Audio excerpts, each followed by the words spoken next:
பெட்டி கீழாக இருந்த வேளையிலே தாவீது சொன்னார், உடன்படிக்கை பெட்டி கீழே இருக்கிறது, நான் மேலே இருக்கிறேன் என்று.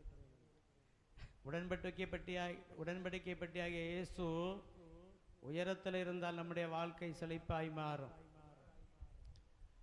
ஓபேத்-ஏதோமின் வீட்டில் எத்தனை நாள் இருந்து உடன்படிக்கை பெட்டி? 90 நாள், 3 மாசம். அந்த உடன்படிக்கை பெட்டி இருந்த காரணத்தினால் ஓபேத்-ஏதோமின் வீட்டை கர்த்தர் என்ன செய்தார்? ஆசீர்வதித்தார். அல்லேலூயா. ஆலோசனை தான் நடக்குது, வசனம் வரல. சரி, இந்த வாசித்த வசனத்தை மறுபடியும் படிங்க. வருத்தப்பட்டு பாரம் சுமக்கிறவர்களே, நீங்கள் எல்லாரும் என்னண்டைக்கு வாருங்கள், நான் உங்களுக்கு இளைப்பாறுதல் தருவேன். ஒரு நிமிடம் எல்லாம் ஜெபம் பண்ணுங்க. ஆண்டவருடைய பரிசுத்த நாமத்துக்கு மகிமை உண்டாக. ஆண்டவராகிய இயேசு கிறிஸ்து சொல்லுகிறார், வருத்தப்பட்டு பாரம் சுமக்கிறவர்களே எல்லாரும் என்ன செய்யுங்கள், என்னிடத்திலே வாருங்கள்.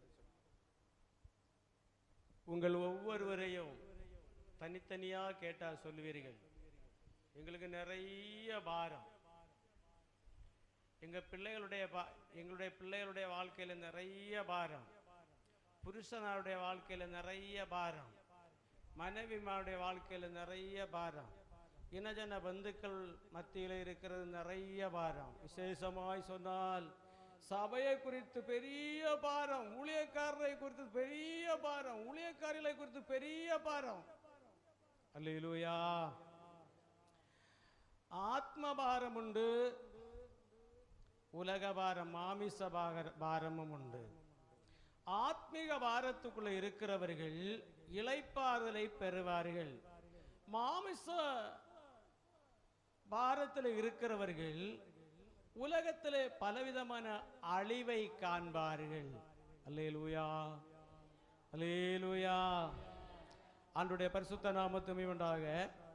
அப்போ இயேசு சொல்லுகிறார், வருத்தப்பட்டு பாரம் சுமக்கிறவர்களே எல்லாரும் என்னண்டைக்கு வாருங்கள் என்று சொல்லி உங்கள் ஒவ்வொருவரையும் இயேசு அழைக்கிறார்.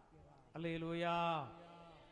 இயேசு அழைக்கும் போது வசனத்தை, வார்த்தைகளை கொண்டு இயேசு அழைக்கும் போது 2 விதமான போராட்டம் நமக்கு உண்டு. அல்லேலூயா. ஆவியிலையும் ஆத்துமாவிலையும், ஆவியும் ஆத்துமாவும் சேர்ந்து ஒன்றாய் போராடும் மாமிசத்திற்குரியதான ஒரு போராட்டம். அப்போ ஆவியும் ஆத்துமாவும் சேர்ந்து சொல்லும், நீ ஆலயத்துக்கு போ, நீ ஆலயத்துக்கு போ, நீ ஜெபம் பண்ணு, உன்னுடைய காரியத்தை எல்லாம், பாரத்தை எல்லாம் எனக்கு முன்னாக வை அப்படின்னு சொல்லி ஆவியும் ஆத்துமாவும் சொல்லிக்கொண்டே இருக்கும். ஆனால் இதற்குள்ள மாமிசம் சொல்லும், என்னத்துக்கு நீ போற? எங்க பிரசங்கியாரு புத்தி இல்லையா பிரசங்கம் பண்ணினாரு? அல்லேலூயா. அந்த விசுவாசி இப்படி இல்லையா பேசுது? நான் எதுக்கு போகணும்? பிசாசின் தன்மை. அல்லேலூயா, அல்லேலூயா. நீங்க அல்லேலே சொன்னாதான் நான் கொஞ்சம் கூட உற்சாகமா இருப்பேன். இல்லை நீங்க உறங்க மாதிரி நானும் உறங்கிடுவேன். அல்லேலூயா, அல்லேலூயா. விசுவாசத்தினால் நீதிமான் பிழைப்பான். விசுவாசம் இல்லாதபடிக்கு சோத்திரமும் அல்லேலியையும் சொல்ல வரவே வராது. அல்லேலூயா. ஆண்டவருடைய பரிசுத்த நாமத்துக்கு மகிமை உண்டாக. அப்போ ஆவியும் ஆத்துமாவும் சொல்லும், நீ தேவனை நோக்கி ஆராதி, தேவனை நோக்கி ஜெபம் பண்ணு, தேவனை நோக்கி உன் மனைவி மக்களுக்காக போராடு என்று சொல்லி ஆண்டவருடைய வார்த்தை சொல்லும் போது மாமிசம் சொல்லும், நீ போகாத, நீ போகவே செய்யாத என்று சொல்லி குறை கூறிக்கொண்டே இருக்கும். பிசாசுனுடைய ஒரு கிரியையாய் காணப்படும். அல்லேலூயா. இதை தாண்டி ஆவியும் ஆத்துமாவும் சரீரமும் ஒன்றாய் இசைக்கப்பட வேண்டுமானால் இயேசுவை நோக்கி பார்க்க வேண்டும், அவருடைய பாதத்தில் வர வேண்டும். அவர் சொல்லுகிறார், என்னிடத்திலே வருகிறவர்களை நான் புறம்பே தள்ளுவதே இல்லை. அல்லேலூயா, அல்லேலூயா. என்னிடத்திலே வருகிறவர்களை நான் புறம்பே தள்ளுவதில் என்று இயேசு சொல்லுகிறார். அப்ப பாரம் ஒரு சிலரை நான் சுட்டி காட்டுகிறேன். இளைப்பாறுதல் யாருக்கு கிடைக்கும்? முதலாவது நான் எக்ஸாம்பிளா சொல்லி வரேன், குறிப்பிட்ட நேரத்தில் முடிச்சிடுவேன், அதுக்கு முன்னே முடிச்சிடுவேன். அல்லேலூயா, அல்லேலூயா. இந்த பிள்ளைகளை குறித்துள்ளதான உங்களுடைய பாரம் இருந்தால் மோசேயை எடுத்து பாருங்கள். மோசே சின்ன பருவத்திலேயே மோசே எங்க இருந்தாரு? நாணல் பெட்டிக்குள்ள இருந்தாரு. அல்லேலூயா. மோசே முதல்ல எங்க இருந்தாரு? நாணல் பெட்டிக்குள்ள. மோசையை கொலை செய்ய வேண்டும் என்று சொல்லி ஜனங்களும் அரசியல்வாதிகளும் ராஜாக்களும் கட்டளையிட்ட பிற்பாடும் கொலை செய்ய முடியாதபடிக்கு தாய் அந்த மோசையை கொலை குற்றத்துக்கு கொடுக்காதபடிக்கு அழகுள்ள பிள்ளை என்று சொல்லி கண்டு அந்த பிள்ளையை நாணல் பெட்டிக்குள்ள வைத்து பெட்டியை அடைத்து அந்த நதியிலே கொண்டு போய் விட்டுட்டு பார்த்துட்டே இருக்கியா என்ன சம்பவிக்கும். அப்போ அந்த பிள்ளையை குறித்துள்ள பாரம் யாருக்கு இருக்கு?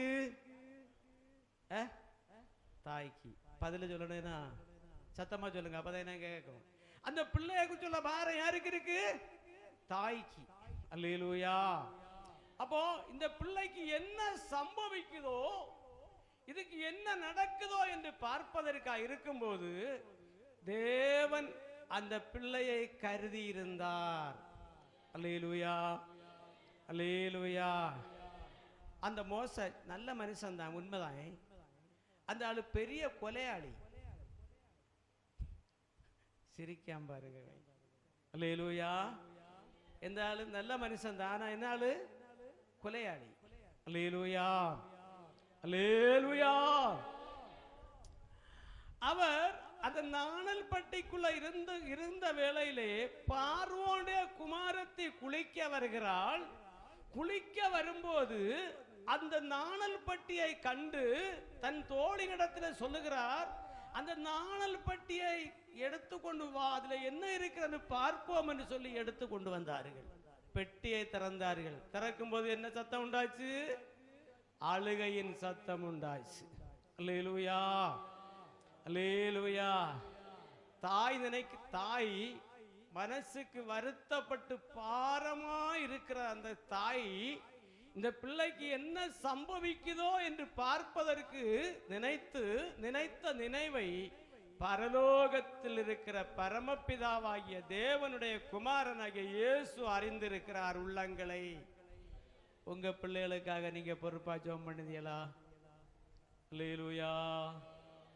உங்க பிள்ளைகளை குறித்துள்ள அக்கறை உண்டா? 2-3 விதமா நினைப்போம். எங்க பிள்ளைகளை நாங்க பத்திரமா வச்சிருக்கோம், எங்க பிள்ளைகளை நாங்க பாதுகாத்து வச்சிருக்கோம், எங்க பிள்ளைகளுக்கு தலையிலிருந்து ஒரு முடி கீழே விழுந்தா நாங்க பொறுத்துக்கிடவே மாட்டோம், அப்படி சவால் போடலாம். ஆனால் உங்க பிள்ளைகளை குறித்து மோசையினுடைய அம்மையை போல உத்தரவாதம் உண்டோ? அல்லேலூயா. அலைந்தே திரிகிறது ஆவிக்குரிய பிள்ளைகள். ஆவிக்குரிய குடும்பங்களில் உள்ள பிள்ளைகள் தடுமாறிக்கொண்டே நடக்கிறார்கள். இளந்தலைமுறைகள் கெட்டுக்கொண்டே போகுது. அல்லேலூயா. அம்மையும் அப்பனும் விசுவாசிகள், பிள்ளைகள் எல்லாம் எங்க போறாவ? அவிசுவாசிகளா. காரணம் என்ன? உலக இன்பத்தை நம்பி, உலக ஆடம்பரத்தை நம்பி. அல்லேலூயா. கைகள் எல்லாம் தட்டணும், அப்பதான் அசதி எல்லாம் கொஞ்சம் மாறும், களைப்பு மாறும், சீனம் மாறும், கொஞ்சம் உற்சாகம் இருக்கும். அல்லேலூயா, அல்லேலூயா. அப்போ இந்த பிள்ளை, மோசையாகிய பிள்ளை நாணல் பட்டியில இருந்து வெளியே எடுத்த பிற்பாடு அழுகையின் சத்தம், அந்த அழுகையின் சத்தத்தை இயேசு கேட்டார், அல்லது பிதாவாகிய தேவன் கேட்டார். கேட்டு அந்த பிள்ளையினுடைய எண்ணங்களையும் விருப்பங்களையும் அறிந்து பார்வோனுடைய குமாரத்தி அவள் எடுத்து தன் தாயினுடைய கரத்திலே கொடுத்து, இந்த பிள்ளையை நீ எனக்காக வளர்த்திடு, உனக்கு நான் சம்பளம் தருகிறேன். அல்லேலூயா. நீங்க உங்க பிள்ளைகளுக்காக ஜபிக்கும் போது பிரதிபலனை பரலோகத்தின் தெய்வம் தருவார். பிள்ளைக்கு ஆத்துமா வேற, அப்பனுக்கு ஆத்துமா வேற, அம்மைக்கு ஆத்துமா வேற. அவனவன் சாப்பிட்டால் அவனவனுக்கு என்ன செய்யும்? வயிறு நிறையும். நான் சாப்பிட்டா எனக்கு தான் வயிறு நிறையும், நீங்க சாப்பிட்டா உங்களுக்கு வயிறு நிறையும். ஆனா நான் சொல்லுகிற வார்த்தையை நல்லதை மட்டும் எடுத்துக்கிடுங்க, பொல்லாதங்க விட்டுடுங்க. நல்ல வார்த்தைகள் உங்களுடைய இருதயத்துக்குள் வருமானால் உங்களுடைய ஆத்மீக பசி நிச்சயமாய் தீரும். அல்லேலூயா. அப்போ மோசையை வளர்த்து நல்ல அறிவு வந்த பிற்பாடு ஒரு எகிப்தியனை வெட்டி கொண்டு போட்டார், அடிச்சு கொண்டு போட்டார். கொண்டாரா? பொண்ணு மணல்ல புதைச்சு வச்சாரு. ஐயோ, அப்பதான் ஓடினாரு. அல்லேலூயா, அல்லேலூயா. ஏதோ நம்ம பிள்ளைகள் கஷ்டமோ பிரயாசமோ துன்பமோ துயரமோ எதுவா இருந்தாலும் சின்ன சின்ன குறும்புகள் செய்தா அந்த பிள்ளைகளை தட்டி ஆவிக்குரிய ஜீவிதத்தில் வளர்த்தால் நாம் மகிமையிலே பிள்ளைகள் முடிசூட்டப்படுவார்கள், நாமும் சந்தோஷமாயிருக்கலாம். அல்லேலூயா. எத்தனையோ பிள்ளைகளை குறித்து அநேக ஜனங்கள் வருத்தப்பட்டு பாரப்பட்டு துன்பப்பட்டு துயரப்பட்டு சொல்லுவாவ. என்னட்ட சொன்ன வார்த்தையை சொல்லு, பாஸ்டரே இவன் கிடைக்கிறத விட இவன் சாவதுக்கு ஜெபம் பண்ணும். அல்லேலூயா. என்ன தெரியுமா? தண்ணி அடிச்சிட்டு வந்து அந்த பாட்டியை அடுக்கியது, கடகடா தூக்கி இழுக்கியது, வெளியே தள்ளி கதவு பூட்டுவது, இப்படி பயங்கர சல்லியம். அது வருத்தத்தை, அந்த வருத்தம் தாங்க முடியாத அளவுக்கு சொல்லும்.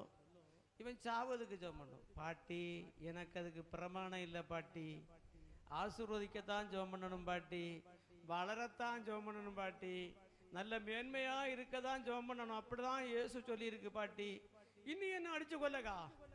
அல்லேலூயா, அல்லேலூயா.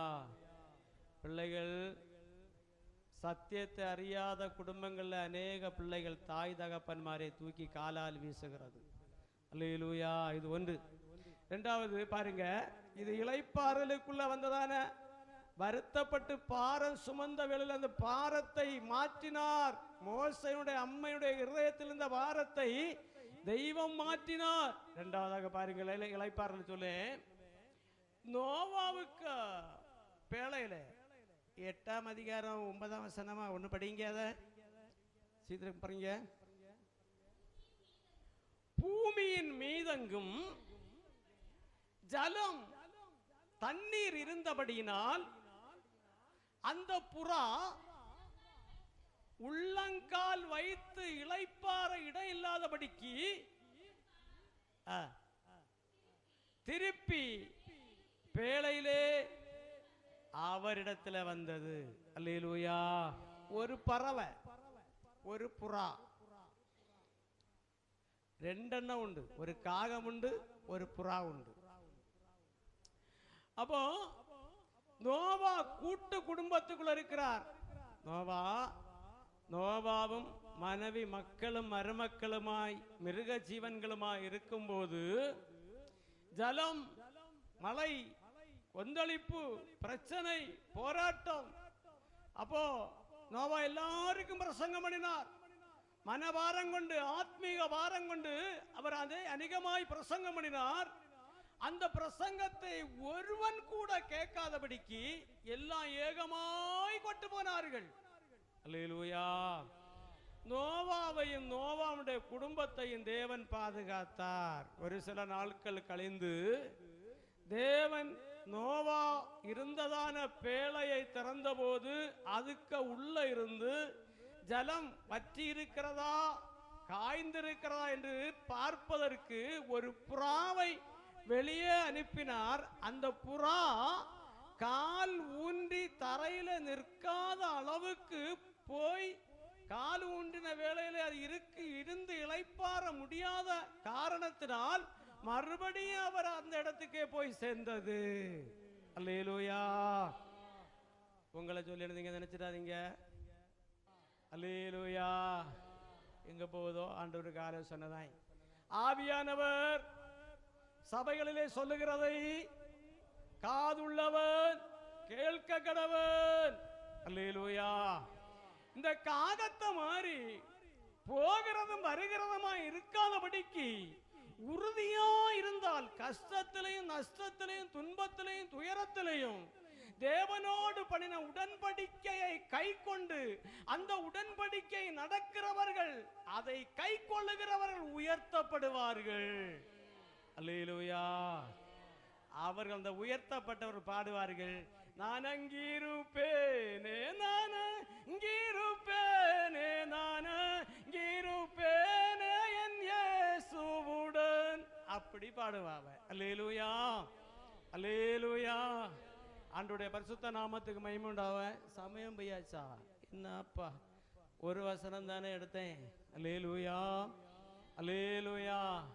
யாத்திராகம புஸ்தகம் 33ஆம் அதிகாரம் 14ஆம் வசனத்தை படிங்க, சீக்கிரம் படிங்க. யாத்திராகம 33ஆம் அதிகாரம் 14ஆம் வசனம். என் சமூகம் உனக்கு முன்பாக செல்லும், நான் உனக்கு இளைப்பாறுதல் தருவேன் என்றார். அல்லேலூயா.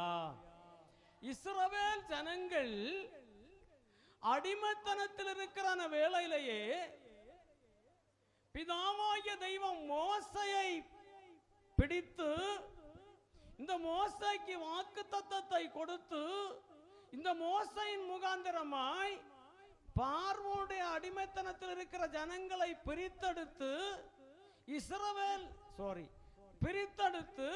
கானான் தேசத்துக்கு கொண்டு வர வேண்டும். அல்லேலூயா. அல்லேலூயா. ஒரு நாளைக்கு அடிமைத்தனத்தில் இருந்து நாம் எல்லாரும் நான் அப்படியா இருக்கும். எனக்கு சரித்திரத்தை சொல்லுறதுக்கு இங்க ஆளுண்டு. அல்லேலூயா. நான் செய்த அட்டூழியத்தை எல்லாம் சொல்லுறதுக்கு ஆளுண்டு, நிச்சயமா உண்டு, இல்லாம இல்லை. அல்லேலூயா. அப்போ அந்நியவனாயிருந்தேன் நான் ஒரு நாளைக்கு, நீங்களும் அந்நியவர்களாயிருந்தீர்கள். நீங்கள் காணாமல் போன ஆடுகளாயிருந்தீர்கள், நானும் காணாமல் போன ஆடுகளாயிருந்தேன். ஆனால் அடிமைத்தனத்துக்குள் இருந்தேன். எந்த அடிமைத்தனத்துக்குள்? விக்கிரகத்தினுடைய அடிமைத்தனத்துக்குள் இருந்தேன். அல்லேலூயா. விக்கிரகத்துக்கு அடிமைப்பட்டு விக்கிரகம் இருக்கிற இடத்துல போய் நின்று வேடிக்கை பார்த்து விக்கிரகத்துக்கு படுக்கை போட்ட கொலையை பிடுங்கி சாப்பிட்டவன் நாய். அல்லேலூயா. அப்ப அடிமைத்தனம் தானே. அந்நியவனுடைய நுகத்துல தானே என்னுடைய நுகம் இருந்தது. அல்லேலூயா. என்னைக்கு ஆண்டவரை ஏற்றுக்கொண்டேனோ அந்த நாளிலிருந்து விடுவிக்கப்பட்டவன். கானானை சுதந்தரித்துக் கொள்வதற்கு பாக்கியவானாய் மாற்றப்பட்டேன். அதுபோல நீங்கள் ஒவ்வொருவரும், எல்லாரும் அல்ல, புது விசுவாசிகள் அல்ல, பழைய ஆளுகளை சொல்லுவேன். நம்ம எல்லாம் தேவனை ஆராதிக்காத காலத்துல என்ன செய்தோம் தெரியுமா? அடிமைத்தனத்துக்குள் இருந்தோம். அடிமைத்தனத்துக்குள்ள இருந்தான நம்மை அநேகருடைய ஜபமும் அநேக பிரசங்கிமாருடைய ஆலோசனையும் அநேகருடைய கண்ணுநீரும் ஆண்டவர் கேட்டு நம்மை அழைத்து கொண்டு இந்த இடத்துல இருத்தி இருக்கிறார். அல்லேலூயா. துஷ்ட மிருகங்கள் நம்மை எதிர்த்து வந்த பிற்பாடும், அந்தகாரத்தின் ஆவிகள் நம்மை எதிர்த்து வந்த பிற்பாடும் ஒன்றுக்கும் ஒப்பு கொடுக்காதபடிக்கு தேவனாகிய கர்த்தர் நம்மை ஒவ்வொருவரையும் பாதுகாத்திருக்கிறார். அல்லேலூயா. அல்லேலூயா. அப்போ இந்த இஸ்ரவேல் ஜனங்களை மோசே கொண்டு நடத்தி வரும்போது இந்த மோசே தேவனை நோக்கி மோசே சொல்லுகிறார், இந்த ஜனங்களை நடத்த என்னால முடியவே முடியாது, வேற யாரையாகிலும் விடும். நான் திக்குவாயன் மந்தனாவுள்ளவன், நான் உன் வாயோடு பேசுவேன்.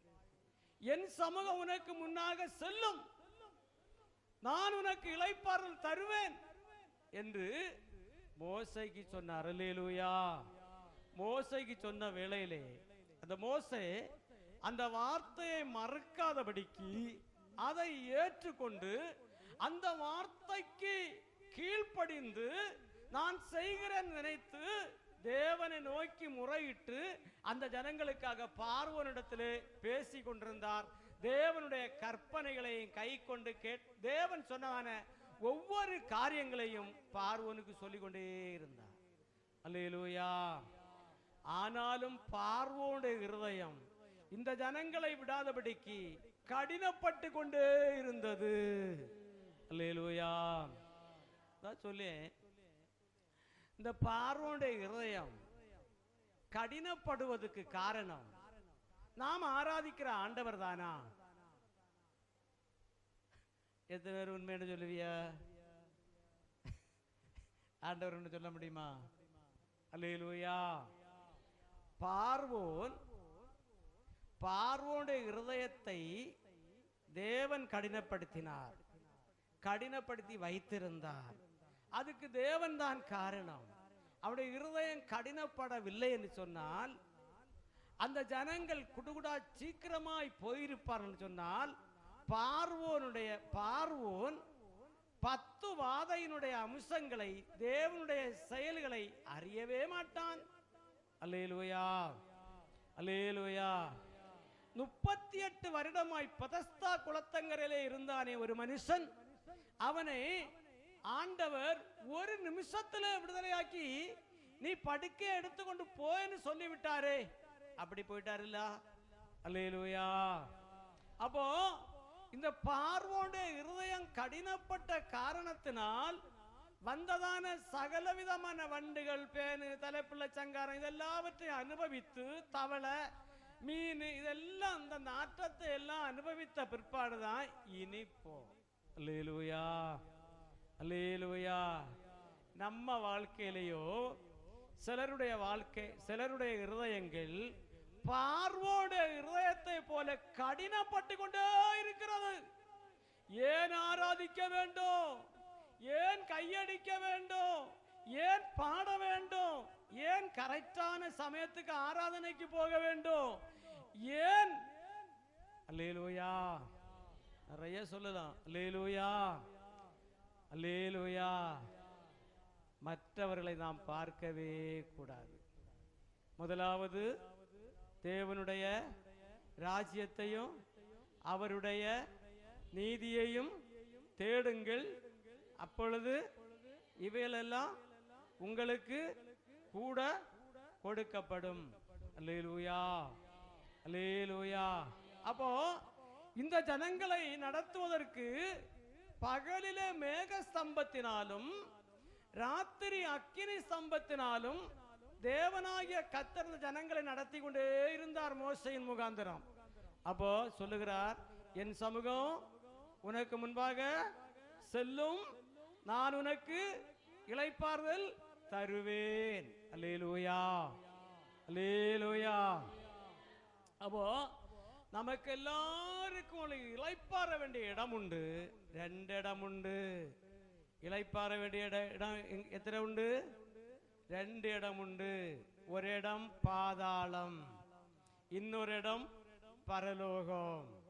அப்போ பரலோகத்திலே போனால் பரலோகத்திலேயும் பல இடங்கள் உண்டு. ஆண்டவர் சொல்லுகிறார், என் பிதாவின் வீட்டில் அநேக வாசஸ்தலங்கள் உண்டு, அப்படி இல்லாதிருந்தால் உங்களுக்கு சொல்லி இருப்பேன். நான் போய் அதை உங்களுக்கு ஆயத்தம் பண்ணின பிற்பாடு வந்து உங்களை சேர்த்து கொள்ளுவேன். அல்லேலூயா. அல்லேலூயா. லாசரு மரித்து எங்க போயிருக்கிறாரு? இளைப்பாற வேண்டிய இடத்துல போயிருக்கிறாரு.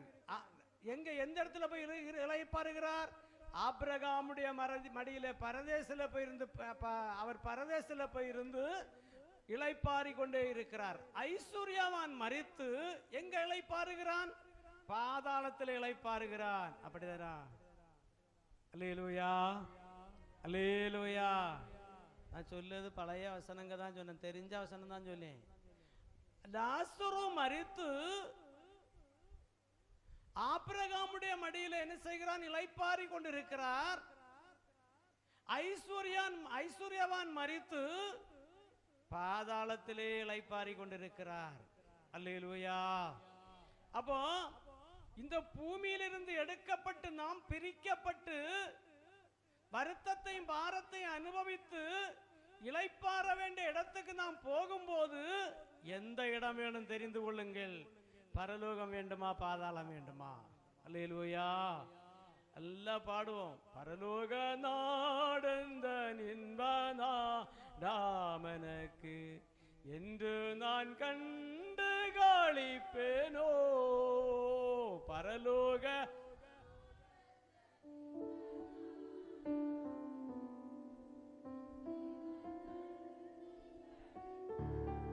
அல்லேலூயா, அல்லேலூயா.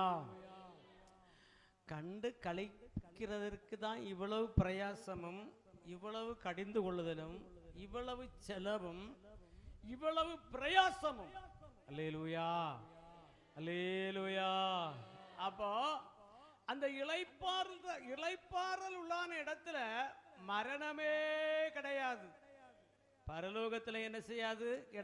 மரணம் கிடையாது. பாதாளத்திலையும் மரணம் கிடையவே கிடையாது. பரலோகத்தை விட மிகவும் நல்ல இடம் பாதாளம். அங்க என்ன இருக்கு தெரியுமா? அவியாத அக்கினி, சாகாத புழு. ஒரு கொசு கடிச்சா என்ன மாதிரி அடிக்கும்? வாங்கி பலத்த அடி அடிப்போம்.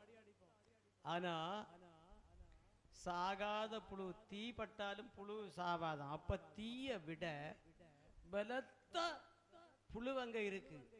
இளைப்பாறுதலில் 2 இடம் உண்டு. எது வேணுமா தெரிஞ்சுக்கிடுங்க. பரலோக ராஜ்யத்தில் உள்ள இளைப்பாறுதலை முதலாவது தெரிந்து கொள்ளுங்கள். அல்லேலூயா, அல்லேலூயா. அங்க பரிசுத்தவான்களுடைய சேனைகளும் தூத சைன்யமும் தான் அங்க உண்டு. பாதாளத்தில் இளைப்பாறுதல் உண்டுன்னு சொன்னா அவியாத அக்கினியும் சாகாத புலகும் அலறி அழிக்கிற ஓசையும் தான் இங்க கீழே உண்டு. சமாதானமே இருக்காது. அல்லேலூயா, அல்லேலூயா.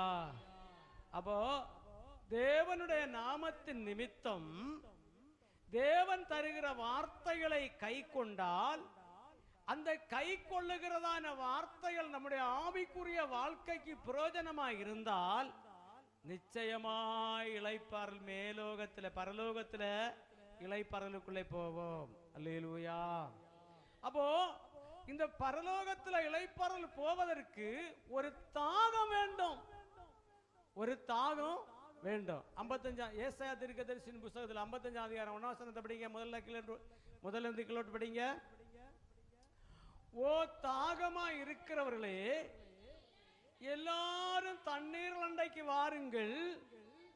பணம் இல்லாதவர்களே வாங்கி சாப்பிடுங்கள். நீங்கள் வந்து பணமுமின்றி விலையுமின்றி திராட்சை ரசமும் பாலும் கொள்ளுங்கள்.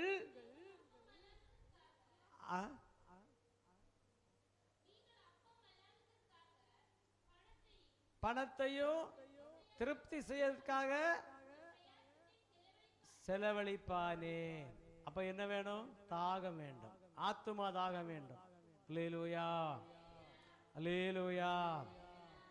மனோசாட்சி நிமித்தம் உங்களை நீங்களே தொட்டு சொல்லுங்க, ஆண்டவரே நான் பரலோக ராஜ்யத்துக்கு அவகாசியாய் மாறணும். அல்லேலூயா. என்னுடைய மனைவி மக்கள் எல்லாம் நான் பெற்றிருக்கிற ஆவிக்குரிய சந்தோஷத்தை பெற்றுக் கொள்ள வேண்டும். என்னுடைய புருஷன் பிள்ளைகள் எல்லாம் அழிந்து போக கூடாது. பரலோக ராஜ்யத்திற்கு அவகாசியலாய் மாற வேண்டும். திறப்புல நிக்கிறீங்களா? திறப்புல நிக்க முடியுமா?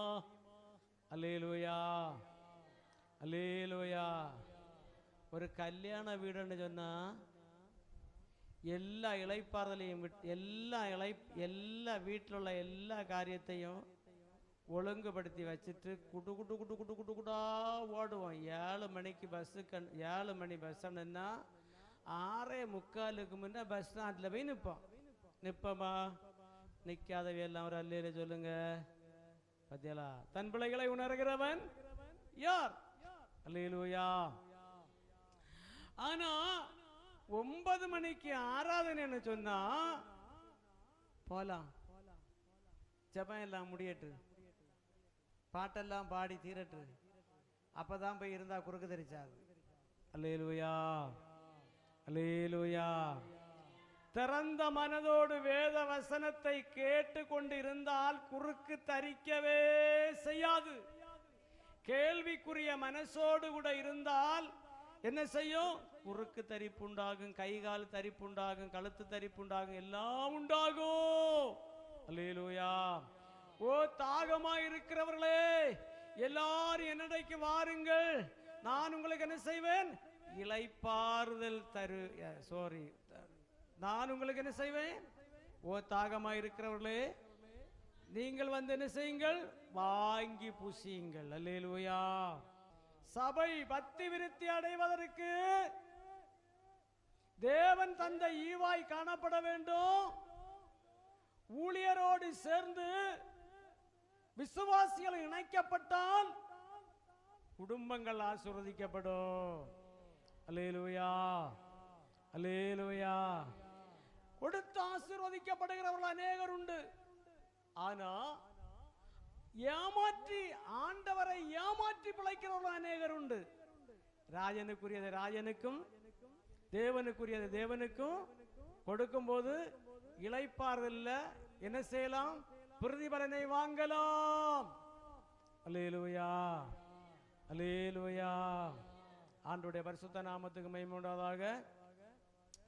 சரி, எனக்கு சமையலாம் சேர்ந்து நிறைய வார்த்தை இருக்குது. ஆவியானவர் பேசிட்டே இருக்காரு, சபையை எச்சரிச்சுட்டே இருக்காரு. எந்த நிலைமையில இருக்குதோ எல்லாரும் ஒன்றும் செய்யுங்க, ஒருமனப்படுங்கள், பழைய சுபாவங்களை எல்லாவற்றையும் விட்டுடுங்கள். வசனம் இருக்கு, பழையவைகள் எல்லாம் ஒளிந்து எல்லாம் புதிதாயின. ஜென்ம சுபாவங்கள் எல்லாம் மாறி ஆவிக்குரிய சுபாவங்கள் வரட்டு. ஜென்ம ஜடீகம் மாற்றப்பட்டு ஆவிக்குரிய நன்மைக்குள்ள ஒவ்வொருவரும் வரும்போது சபை கட்டப்படும், ஊழியம் கட்டப்படும், குடும்பங்கள் கட்டப்படும். அல்லேலூயா. 2 விதமான இளைப்பாறுதல் உண்டு. ஒரு வசனத்தோட வாசிப்போம். சோதரம் சோதரம் சோதரம். யோவான் சுவிசேஷம் 7ஆம் அதிகாரம் 37ஆம் வசனத்தை படிங்க. யோவான் 7:33. பண்டிகையின் கடைசி நாளாகிய பிரதான நாளிலே இயேசு நின்று சத்தமிட்டு, ஒருவன் தாகமா இருந்தால் என்னிடத்திலே வந்து பானம் பண்ண கடவன். தாகமா இருக்கிறவர்கள் என்ன செய்ய வேண்டுமா? தேவனிடத்தில் வந்து பானம் பண்ண வேண்டுமா? சமாரியா ஸ்திரியை பாருங்கள். அந்த சமாரியா ஸ்திரியானவள், அவள் இயேசு சமாரியா ஸ்திரியை பார்த்து பேசுவதற்காய் ஆயத்தமாய் இருக்கிறார். எப்படியாக இவளை சந்திக்க வேண்டும், இவளை உயிர்ப்பிக்க வேண்டும், இவளுடைய பாவ சுபாவத்திலிருந்து விடுவிக்கப்பட வேண்டும் என்று சொல்லி சமாரியா ஸ்திரியோடு இயேசு பேசுகிறார். இயேசு பேசும்போது, எனக்கு கொஞ்சம் குடிக்க தண்ணி தான்னு கேட்கிறாரு. இல்ல இல்ல, நான் தரவே மாட்டேன், நான் பெரியவா, என்னை விட பெரியவ ஒருத்தி இல்லைன்னு சொல்லிட்டு அவ சாதிக்கிறா. ஆனா எப்படியோ கொஞ்சம் தண்ணியை கொடுத்துட்டா. இயேசு சொன்னாரு, இந்த தண்ணியை குடிக்கிறவனுக்கு தாகம் உண்டாகும், நான் கொடுக்கிற தண்ணியை குடிக்கிறவனுக்கும் ஒரு கால் என்ன செய்யாது? தாகம் உண்டாகாது என்று சொன்னார். அப்போ அவருடைய வாழ்க்கை வரலாறை சொல்லும் போது, முடிச்சிரியே, வாழ்க்கை வரலாறை சொல்லும் போது, உனக்கு நீ வீட்டில் போய் புருஷனை கூட்டிட்டு வா. எனக்கு புருஷன் இல்ல, நீ சொன்னது உண்மை, உனக்கு 5 புருஷன் உண்டு. அல்லேலூயா. 5 புருஷன் உண்டு. அல்லேலூயா. அப்படி இயேசு சொன்னாரு. வேதத்துல வசனம் உண்டு, அது 5 விக்கிரகம் என்று சொல்லி. அந்த 5 விக்கிரகமா? அந்த விக்கிரகத்துக்கு அடிமைப்பட்டு அவள் அந்த விக்கிரகத்துக்கு நமஸ்காரம் செய்த காரணத்தினால் இயேசு இதை சுட்டி காட்டினார். அதை அவள் தேசத்திலே போய் சொன்னால், சொல்லிட்டு திருப்பி வந்தால் ரட்சிக்கப்பட்டாள், சத்தியத்தை அறிந்தாள். அல்லேலூயா. என்னிடத்தில் வருகிறவர்களை நான் புறம்பே தள்ளுவதே இல்லை. இதுக்கு முடிவு வரல. எல்லாம் முழங்கால் படி போடுங்க, எல்லாம் முழங்கால் படி போடுங்க. இந்த சேர்ல நிற்க எல்லாம் ஒரு 2 நிமிஷம் எழும்பி நில்லுங்க. எழும்பி நிற்க முடியாதவே இருந்துக்கிடுங்க.